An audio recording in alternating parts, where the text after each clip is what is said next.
Hi everyone. අදත් ඔයාලව ආදරයෙන් පිළිගන්නවා Diary 97 මගේ YouTube channel එකට. අද මේ වීඩියෝ එකෙන් ඔයාලට අරගෙන එන්න හිතුවේ සතිය දවස් 5ක මගේ උදේ කෑම වේලට මම මොනවද පිළියෙල කළේ කියලා. පළවෙනි දවසේ මම හැදුවේ පොල් රොටි සහ ලුණු මිරිස්.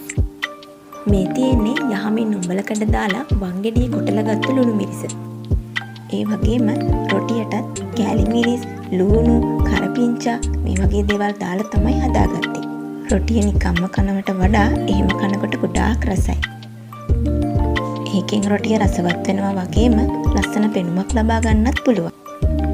කෑමක් කනකොට ඉතින් රස වගේම පෙනුමත් වැදගත්නේ. ලස්සනට තිබුණොත් තමයි අපිට ඒ කෑම එක කන්න හිතෙන්නේ.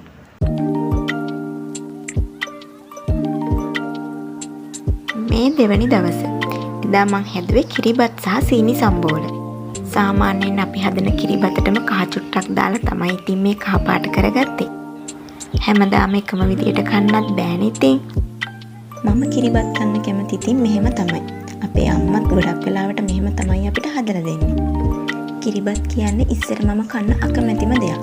හැබැයි අම්මා මේ විදියට හදලා දුන්නු නිසාම තමන්දා මම ගොඩාක් ඒකට දැන් කැමතියි.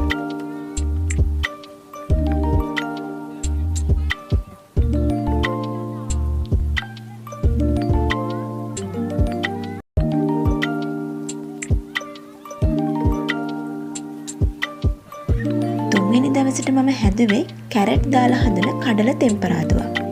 නිකම් කඩල තම්බල කන්න නම් මං කැමති නැහැ. හැබැයි මම මෙහෙම කන්න ගොඩාක් කැමතියි. මේ කඩල එක රස කරගන්න මං කරපිංචා, කැරට්, උම්බල කඩ, ලුණු, සුදු ලුණු මේ වගේ ගොඩක් දේවල් දාලායි තියෙන්නේ. මේකට බිත්තර දාලත් රසට හදා ගන්න පුළුවන්. ඒ වගේම මේකට කැරට් වලට අමතරව ඔයාලා කැමති එළවලුවක් දාන්න පුළුවන්. එතකොට ගොඩාක් රසයි.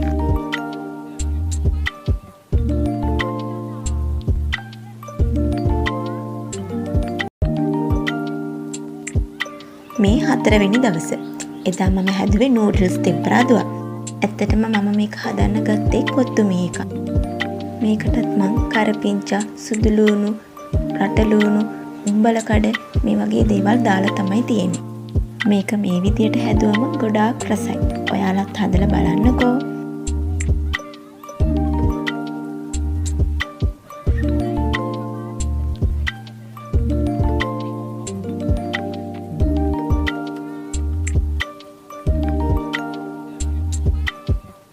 පස්වෙනි දවසේ බතල තම්බලා ලුණු මිරිස් හදලා පොලුත් එක්ක තමයි කෑවේ.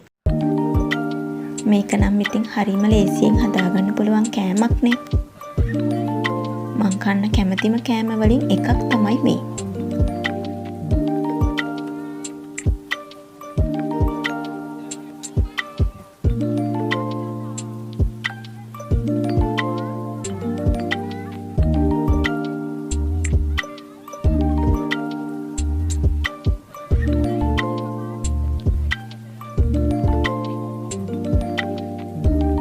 තවමත් ඔයාලා මගේ channel එක subscribe කරලා නැත්නම් පහළ තියෙන subscribe button එක click කරන්න.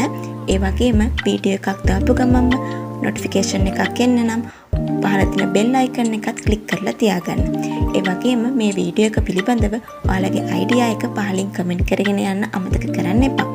ඒ වගේම මේ වීඩියෝ එකට like එකක් දාලා share කරන්න. එහෙනම් ආයෙ ලස්සන වීඩියෝ එකක් අරගෙන ඔයාලා හමු වෙන්න එනකන් හැමෝම පරිස්සමින් ඉන්න. බයි.